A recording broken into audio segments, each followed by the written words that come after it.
serán dos partes, ya lo sabéis, habéis visto el programa. La primera parte estará dedicada hoy a hacer una pequeña charla sobre ácido hialurónico, y después con el doctor Guillermo Álvarez de Málaga, y después la doctora Mireia Bossi hablará de las bases del intervencionismo que he guiado. Luego pasaremos a las prácticas. Hay 10 ecógrafos, 5 Esaotes y 5 Toshibas, y aprovecho para agradecer muchísimo el esfuerzo que cada año realizan. La semana próxima tenemos otro curso aquí de pie y tobillo, y también van a traer las máquinas. Además, estas máquinas esta noche las desplazan a Bellvitge, al Hospital de Bellvitge, a la Cátedra de Anatomía, para hacer intervencionismo en 8 piezas, ¿no? Entonces es de agradecer que de forma, pues, por amistad y por muchos años de conocernos, pues que lo hagan, ¿no? Después agradecer a OPCO la oportunidad que nos da de encontrarnos viejos amigos. Muchos de vosotros nos conocemos de hace muchos años, de muchos cursos, y que siempre me dicen que sí a todo. Y entonces, pues, una de las cosas que hacemos, que es una manía mía, es hacer un concurso. Durante la parte de prácticas que veréis, habrá una señorita que os irá enseñando un trozo de carne con cosas dentro, lo tenéis que adivinar. Entonces, esta noche en la cena, pues daremos el premio a quien haya acertado más, se haya acercado más. Lo haremos por grupos, ¿eh? Después, en los trozos de carne, hemos puesto de todo. Desde globitos con agua para que simulen hematomas, hierros, vidrios, maderas. Entonces tenéis para pinchar y tenéis también para intentar sacar, pues, cuerpos extraños. Allí hay cantidad de cuerpos extraños, hay muchísimos. Después, como novedad este año, hay patas de cerdo, porque ya veréis que las patas de cerdo son lo más parecido al hombre. Hay muchas cosas, como leyendo el diario se ve, el periódico, vemos que nos parecemos cada día más a los cerdos. Pues las manos son iguales. Veremos tendones para tendones, en fin, ligamentos, todo se puede ver con la pata de cerdo, y se puede hacer mucho intervencionismo ya dirigido, prácticamente superponible a lo que es un tendón humano. Y nada más. Doy la bienvenida ahora a Guillermo Álvarez, que nos va a hablar de las posibilidades del ácido hialurónico, un update bastante o muy bueno que él me ha dicho que tiene. Y después pasa media horita, una horita, y nos ponemos luego hay un pequeño pisco lápiz, está. Un segundo solo, yo no tengo mucho que decir. Solo, bueno, agradecer a Ramón Valius la coordinación del curso. Ya es la 7ª edición y la verdad es que es de agradecer. Es un curso de gran calidad y estamos todos muy contentos colaborando. Y bueno, a los ponentes, a la Clínica Diagonal y a Bellvitge, por también la colaboración con la sala de disección y cadáveres. Y sin más, os dejamos ya con Guillermo.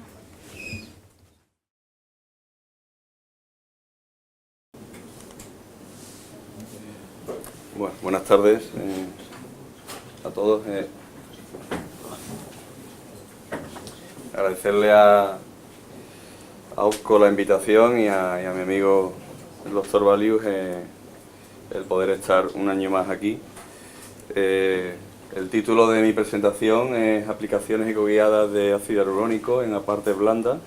Revisar un poco cuál es la evidencia que hay en cuanto al uso, y luego, pues, personalmente contaros un poco cuál es mi experiencia, ¿no?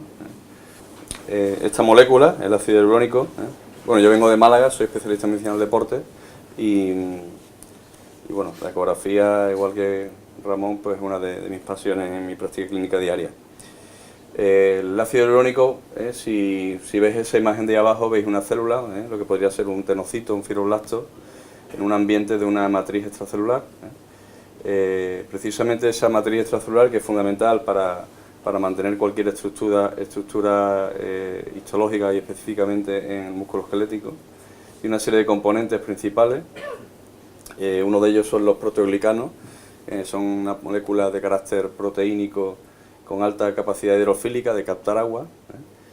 El segundo componente principal es otra proteína, los glucosaminoglicanos. Luego sabemos una serie de factores de citoquinas, de mensajeros, Sabéis que hay una población alta y muy diferente, pero fundamentalmente el TGF-beta es uno de las citoquinas encargadas de sostener y mantener esa matriz extracelular en las propiedades adecuadas. Y por último el ácido hialurónico, que evidentemente pues, es parte importante de esta matriz extracelular. Si veis abajo, ampliado, lo que sería la membrana de ese tenocito, ese fibroblasto, ahí representado lo que serían las citoquinas, las moléculas, y luego hay unas proteínas de membrana, que son las integrinas, que son las que permiten que esas citoquinas se acoplen de alguna forma y manden mensajes hacia el interior del tenocito, en este caso pues para mantener a través de la producción de ácido de colágeno, esa matriz extracelular. Importante recordaros, como veis en ese esquema, que es el tenocito en verde, puede mantener y debe mantener una serie de comunicaciones de diferentes tipos a través de uniones tipo gap junctions para mantener una comunicación y mantener un efecto de respuesta, sobre todo a los estímulos de carácter mecánico, sobre todo en el caso de las tendinopatías y por supuesto también de las lesiones musculares. Bueno, el ácido hialurónico sabéis que es una sustancia de alto peso molecular y así nos la presentan cuando nos presentan cualquier producto de los diferentes laboratorios que producen esta molécula. Es un polisacárido que está presente no solo en el líquido sinovial, sino también, como hemos dicho antes, en el tejido blando. La fórmula es la que veis ahí, N-acetil de glucosamina y una serie de residuos de glucurónico. Y propiedades se le reconocen varias. La primera, la capacidad de actuar con células mediante receptores específicos, como los que hemos visto antes, que estaban esas integrinas en la membrana celular. Esas integrinas en la membrana celular. Capacidad de modificar y lo que es la adhesión celular a través de estas mismas proteínas. Esta molécula sintetizada por la célula y enviada a esa superficie celular o bien ya directamente hacia la matriz. Y otra de las características importantes es que controlan y suponen una barrera celular a la entrada de otras células como son los macrófagos y los linfocitos. El uso más común en músculo esquelético, pues sabéis que es en forma de hidrogel, veis ahí abajo a la izquierda pues esa imagen con los dobles puentes cruzados. Influye también de alguna forma también en la síntesis de factores de crecimiento, antes hablamos del TGF-beta, entre otros. Es fundamental para que esa matriz extracelular pueda propiciar digamos la génesis de nuevos vasos y que exista un aporte adecuado. Y luego disminuye lo que es el stiffness, la rigidez de esa matriz extracelular, es decir, la propiedad conocida de viscoelasticidad. Y ese último punto probablemente no os suene, o la mayor parte, recientemente, luego lo veremos, se acaba de publicar precisamente por un grupo del CSIC y de la Universidad Miguel Hernández de Alicante, que han visto que la molécula de ácido hialurónico es capaz de modular unos canales que están en la membrana de la célula nerviosa, que son los TPRV1, y por lo tanto se abre ahora una vía de investigación y de trasladarlo al uso clínico, porque pudiera tener un efecto analgésico muy importante sobre esta neurona. Aplicaciones, además de las que conocemos nosotros como clínicos, pues en ingeniería tisular, veis ahí esa reproducción de esa cartílago, esa oreja, y luego también se usan para vehiculizar y liberar medicamentos en otras localizaciones. Nosotros la conocemos como uso de viscosuplementación, sobre todo en procesos degenerativos, desde hace más de 30 años, y recientemente pues hay un nuevo interés para utilización en otras indicaciones, como pues sería la patología extraarticular de tejido blando y un mecanismo de actuación que aún no es totalmente conocido, como he apuntado antes, a través de esos por ejemplo, esos nuevos receptores TPRV1. Y in vitro, pues se ha visto que disminuye, como se ha comentado antes, la degeneración de la matriz y el aumento de la síntesis de proteoglicanos. Precisamente ese es el estudio publicado, fijaros, en agosto de este año. In vitro, en el ganglio dorsal, el ramo dorsi de la neurona, en ratones y en vivo, se ha visto que disminuye la temperatura, disminuye el pH y la respuesta capsaicínica. Estos receptores precisamente responden a la capsaicina, a la sustancia P, además de también a la bradiquinina, y además en vivo se ha visto que disminuye precisamente la sensibilidad del receptor a esta otra sustancia, la bradiquinina, ¿vale? Por lo tanto, su utilización tanto intraarticular como subcutánea se le puede empezar a dar también un papel analgésico del ácido hialurónico, además de las otras propiedades que ya son conocidas. Ahí tenéis esa imagen, bueno, varias imágenes. Ahí a la izquierda tenéis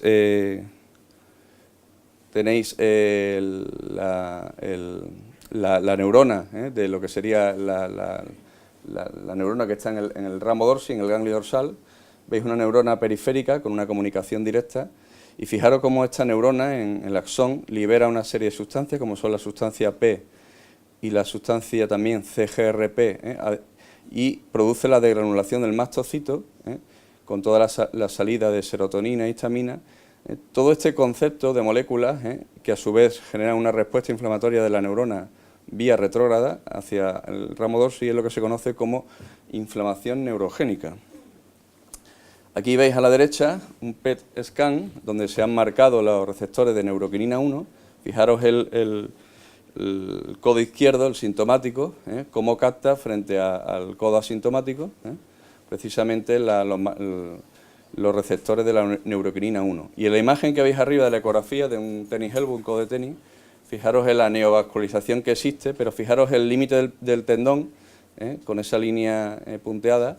Fijaros cómo los vasos sobrepasan el propio tendón y se meten ya en tejido celular subcutáneo.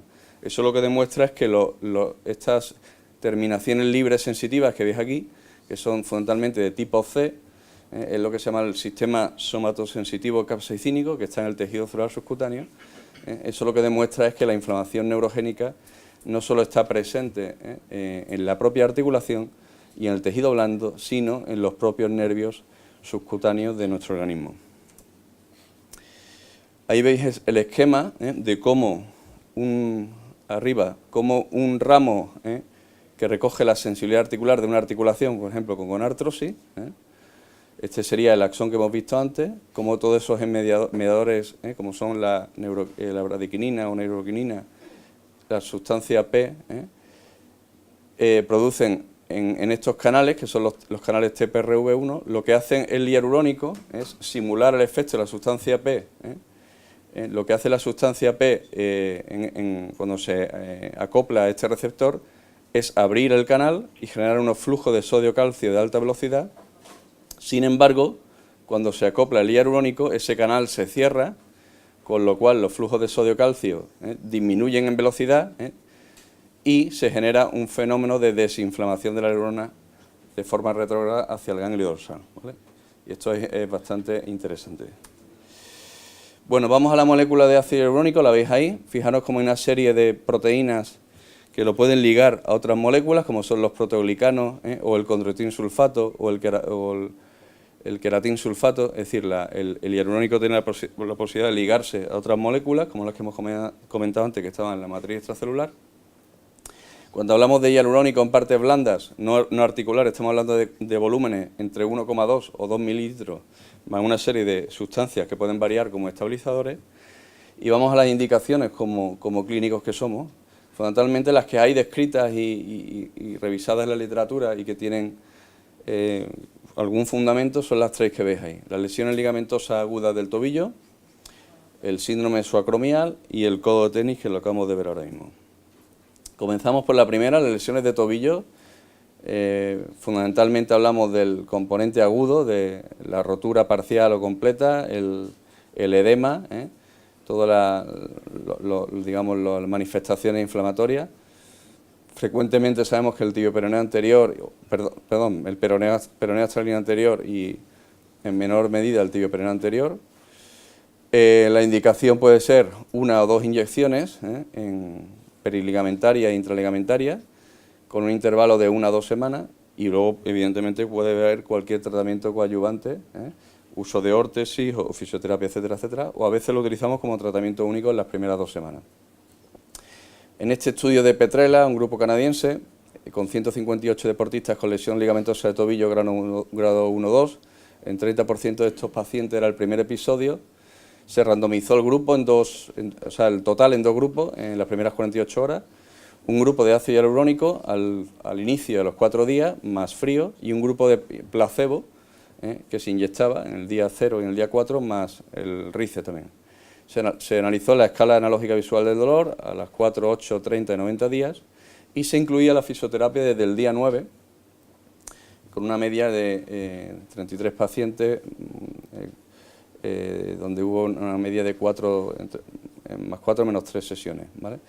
¿Qué valores se analizaron? Pues la bipedestación en la marcha 20 minutos, la escala de 5 puntos de función de tobillo satisfacción y si hubo eventos adversos, ¿vale? Los resultados fueron una reducción significativa en el grupo de hialurónico en cuanto a dolor en la escala de VAS y bipedestación en la marcha a los 8 días, una P significativa, y también satisfacción superior en el grupo de hialurónico en el día 4 y 90, significativa. En lo que es el return to play, vuelta a la actividad, el grupo de hialurónico fueron 11 más menos 8 días y el grupo placebo 17 más menos 8. La conclusión de este artículo, de este estudio, es mejores resultados a corto y a largo plazo. Es decir, en el medio plazo eran resultados similares con el placebo y el hialurónico. Sin embargo, a corto y largo plazo era superior el hialurónico. ¿Cuál es nuestra experiencia con el uso del hialurónico? Bueno, pues evidentemente lo que hemos comentado antes, lesión grado 2 en este caso, una rotura parcial con un bone flake, una avulsión óseo.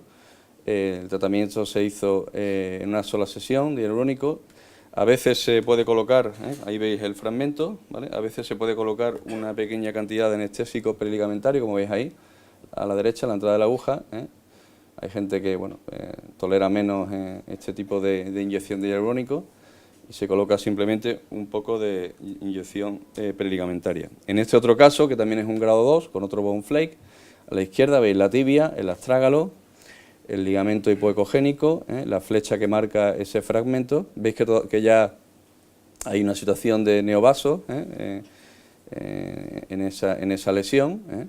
Se hicieron 2 sesiones de hialurónico y en este caso luego se hicieron otras 2 sesiones de biológico, ¿vale? La técnica que se describe es la técnica en abanico, ¿vale?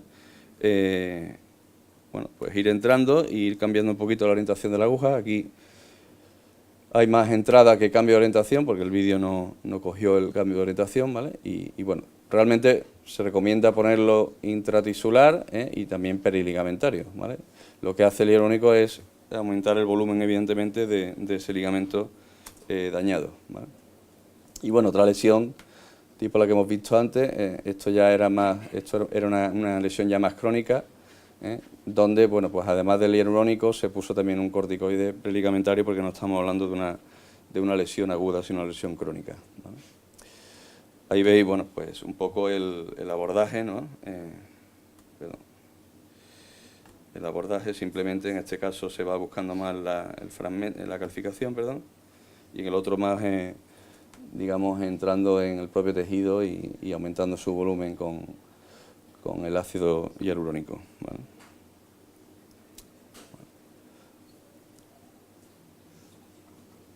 Es bastante bien tolerado normalmente, es decir, las primeras 24 o 48 horas pues se tolera bastante bien, ¿vale? Ahí cambia un poquito la orientación de la aguja, la técnica esa que describen como técnica en abanico, ¿vale? Y veis los pulsos, ¿no?, de hialurónico. Pasamos a otra patología, el síndrome suacromial. Normalmente, ¿qué buscamos aquí ecográficamente? Pues una bursa hipertrófica, que indica cronicidad. A veces hay asociada a tendinopatía del supraespinoso y a veces hay asociada a roturas parciales. También lo usamos en algunas ocasiones, las menos, en proceso de hombro congelado y capsulitis adhesiva. Normalmente se hacen de 1 a 2 sesiones, según la clínica, en un intervalo de 2 a 4 semanas. A veces incluso lo hemos vehiculizado con otro con otros fármacos, de todos ellos el que más lo vehiculizamos es con el Traumel, por aquello de aumentar el volumen, ¿vale?, y distender la bursa, y evidentemente puede ser un tratamiento único o asociar algún tratamiento de rehabilitación de fisioterapia. ¿Qué hay publicado sobre el uso de hialurónico en síndrome acromial? Bueno, pues este trabajo del grupo de Bianchi, el grupo de Bianchi, compara la inyección ecoguiada con la fisioterapia. 48 pacientes, una edad media de 50 años, dolor en hombro de más de 4 semanas.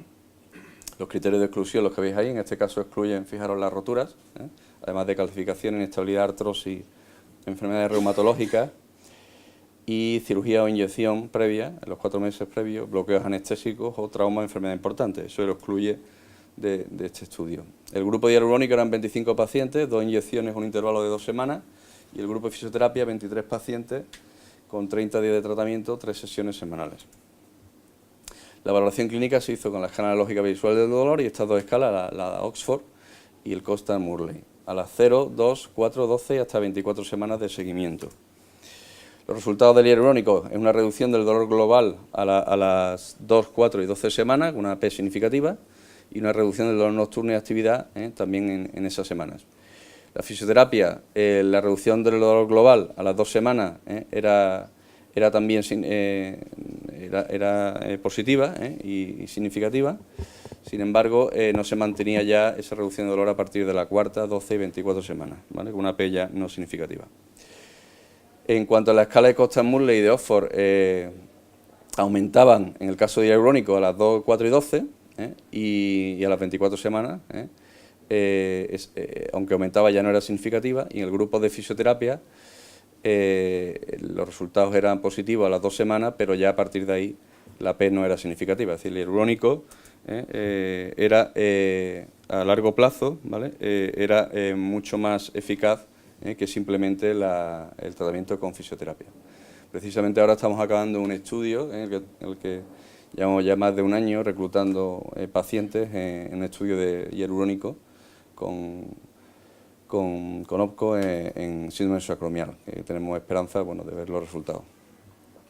Aquí tenéis un caso, un hombro clónico doloroso, una hipertrofia bursal, ahí ves la bursa, esta es la típica imagen de bursa hipertrófica, simplemente, bueno, pues se utiliza a veces, en gran parte ahora ya vehiculizada con ese otro producto para aumentar el volumen. Veis la entrada de la aguja, hay que buscar esas 2 paredes de la bursa. Al principio puede costar a veces iniciar la inyección porque hay una fibrosis realmente de esa estructura bursal, y dilatamos ahí ese espacio, hay que confirmar que estamos dentro de ese espacio y no por encima de la bursa y entre el deltoide, y bueno, pues se va abriendo lo que es ese espacio virtual. A veces fijaros que hay como un material ecogénico dentro, pues no es más que toda la fibrina de esa hipertrofia bursal, ¿no?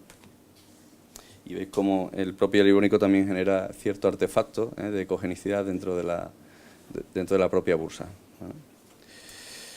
Este es otro caso de una nadadora de competición, que además de, evidentemente, de un trabajo de rehabilitación potente, de estabilización, persistía el dolor y se hizo la infiltración con hialurónico, una chica muy joven, 18 años si no recuerdo mal. Bueno, pues ya había recibido una infiltración con corticoides y como luego tuvo una recaída, pues se optó por este producto. Fijaros aquí ya la gran distensión bursal que se puede llegar a generar, ¿vale? Fijaros la flecha en la zona bursal superior. A ver, ahí.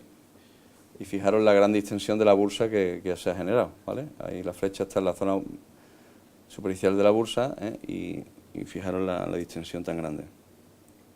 En este otro caso, por ejemplo, ya era una rotura parcial, ¿ya? Y en estos casos, bueno, además de biológico, el hialurónico puede tener sentido en la zona del foco de rotura, que veis aquí, y a veces, bueno, pues si está con mucho dolor, además de eso, esa es intratendón, el hialurónico es intratendón, el foco de rotura, que es insercional, veis ahí, y luego se acaba con una infiltración ya corticoidea en la bursa, porque la situación clínica de dolor era muy alta, ¿vale?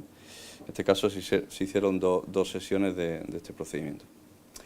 El concepto, como veis en la bursa a la derecha, es realmente la bursa, si la vemos en todos los planos, es una auténtica capucha, y esa capucha hay que distenderla y para eso hace falta volumen, ¿vale?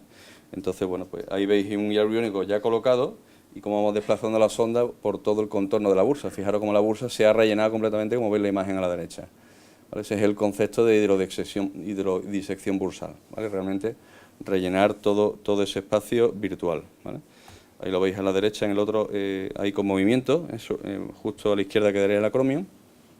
Y fijaros cómo hemos conseguido dilatar todo ese espacio en 360 grados, ¿vale? Que sería el concepto de hidrodisección bursal. ¿Vale? Bien, por último, las indicaciones en el CODE-TENIS. Realmente es una patología que sabéis que hay múltiples propuestas, cada uno hace lo que sabe o lo que puede o lo que cree que debe. Es un tema complejo, el CODE-TENIS, no existe ningún consenso sobre cuál es el tratamiento adecuado.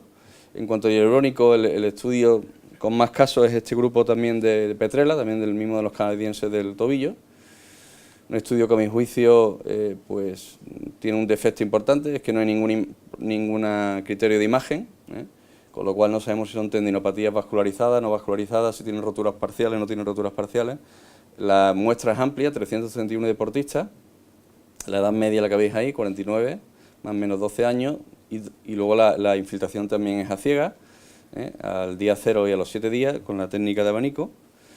Y bueno, se valora hasta 356 días todos esos parámetros, la escala VAS, la fuerza grip, una escala global de 5 puntos, una escala función-actividad de 5 puntos, una escala de satisfacción tanto del paciente como del médico de 10 puntos, tiempo a no dolor, es decir, hasta la situación de estar asintomático y de función total, y la asistencia no de efectos adversos. Bueno, los resultados realmente a partir del día 30, fijaros el hialurónico marcado con la línea roja, son superiores frente al grupo control, ¿vale? Pero insisto que la verdad es que te deja un poco el no saber qué tipo de tendinopatía han estado tratando en ese amplio grupo de pacientes, ¿no? ¿Cuál es mi experiencia? Pues mi experiencia es que en un tendón no vascularizado, con un patrón más o menos desestructurado, pero no excesivamente, ¿vale? Como veis ahí, una zona un poco hipocogénica donde está marcado con rojo. Bueno, pues las pocas veces que yo lo he utilizado, hace ya tiempo, una sola sesión intratisular dentro del... me ha dado unos resultados, bueno, pues relativamente aceptables, pero sin embargo, cuando lo he utilizado en tendinopatías severas como esa que veis ahí, con esa neovascularización tan tremenda, y he hecho la misma técnica como veis abajo, ¿vale? Con la inyección intratisular, pues la realidad es que los pocos casos que he hecho es como si no lo hubiera hecho nada. Fijaros además el aumento del volumen a la derecha tan grande que llega a conseguir el tendón cuando lo insuflamos con el hialurónico. Si recordáis lo que hemos dicho antes, el concepto de inflamación neurogénica, los canales TPRV1, probablemente a lo mejor en estas tendinopatías muy vascularizadas, si usamos el hialurónico peritendón, probablemente podamos obtener unos resultados más similares al estudio que nos planteaban los canadienses con la población tan amplia, pero yo realmente es una indicación que ahora mismo no lo veo clara en el CODE-TENIS.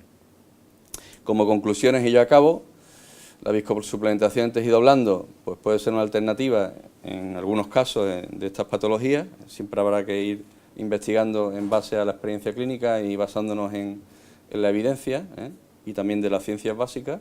Son varios los mecanismos de acción que podrían justificar su uso. El último, llevaros ese mensaje de analgesia de forma aislada, o también la podemos vehiculizar a través de otros fármacos, ¿vale? Combinados. Puede ser un complemento, evidentemente, al uso de tratamiento, fundamentalmente de rehabilitación, fisioterapia, en un momento determinado. No tiene efectos adversos, si es cierto, ni secundarios. Y se puede combinar también con biológicos, de hecho está descrito el uso con biológicos. Y es necesario, evidentemente, seguir valorando la eficacia, como habéis visto, por ejemplo, pues, en el CODE-TENIS, ¿no? Para valorar estas indicaciones y, bueno, si surgen algunas otras en el futuro, en otras tendinopatías, por ejemplo, pues también. Y nada más, muchas gracias.